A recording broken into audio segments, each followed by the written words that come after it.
Manchester United come from behind to win the derby against City thanks to late goals from Bruno Fernandes and Marcus Rashfords. Jules, we'll get to the controversy over the equalizer in a minute. Yeah. But let's talk United first. 9 wins in a row, 1 point off second place. What's going right? A lot of things, Gab, a lot of things. I mean, again, we talked about the structure from Arsenal, the way they play. I think United finally have a structure that the players understand, that the players agree to it. They've got a manager who has a clear direction of where he wants to go, who is a bit of a lacks the authority, let's put it that way, which I think was needed in that club and in that dressing room. So you're not happy, you don't play. You're not doing well, you don't play. And it's working because everybody is on board, really, and they fight for each other, they play for each other. You can see that togetherness, you can see the team spirit, which we didn't really see before.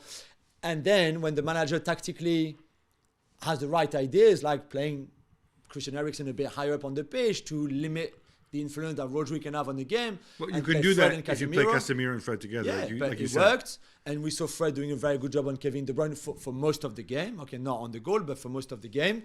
So the tactical plan was perfect. Of course, they got a bit lucky with the first goal that we will mention in the next quick hit. But overall, I thought it was just, they planned it well, they executed it well.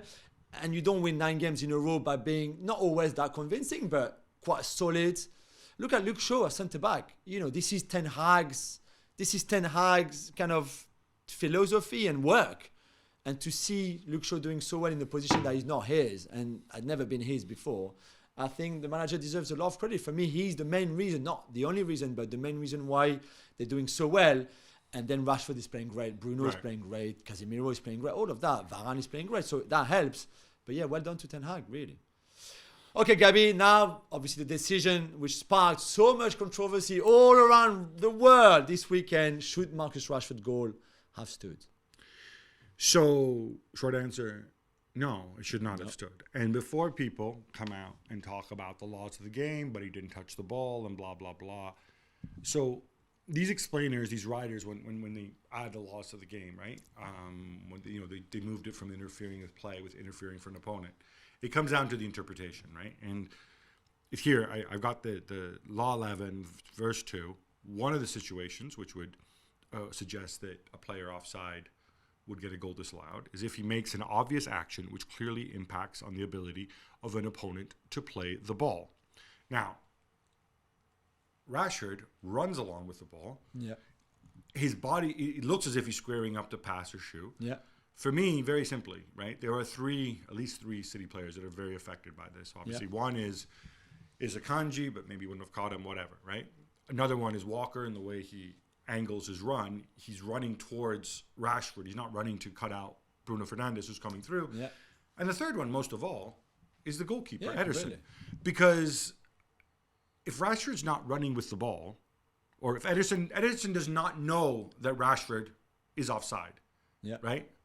He shouldn't be expected to know. So he has to pretend. He has to play to the whistle, right?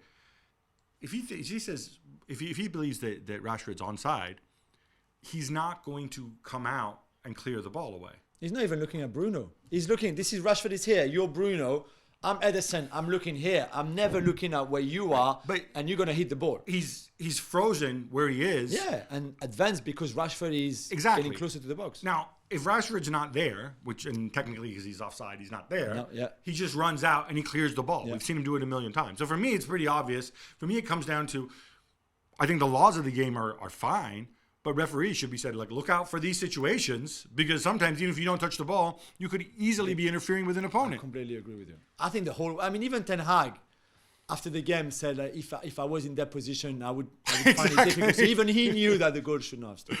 Back to City. They were on their way to all 3 points with 15 minutes to go. But Jules, was this a good performance overall? And are they still in the title race? They are, of course, in the title race, even 8 points behind Arsenal because they're City and because it's Pep and they've got KDB and Haaland and everything you want.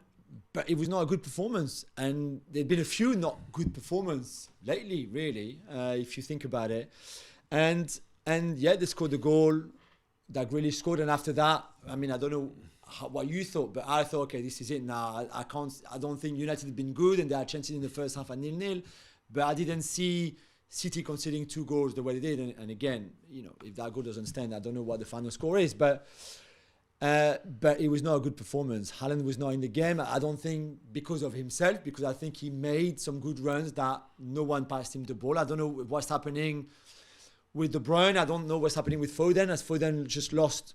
As Foden and Guardiola, even if Foden started, they've kind of lost their relationship. I thought Gundogan should have started every single day of the week. You can't go to Old Trafford against a team so much in form and play Bernardo, De Bruyne ahead of Rodri, with Rodri Bird just behind them. For me, it lacked balance in that team. It lacked a bit of kind of defensive, more minded player, and I think Pep made a mistake. I would agree with that. Thanks so much for watching ESPN on YouTube. And for more sports highlights and analysis, be sure to download the ESPN app. And for premium content and live streaming, subscribe to ESPN Plus.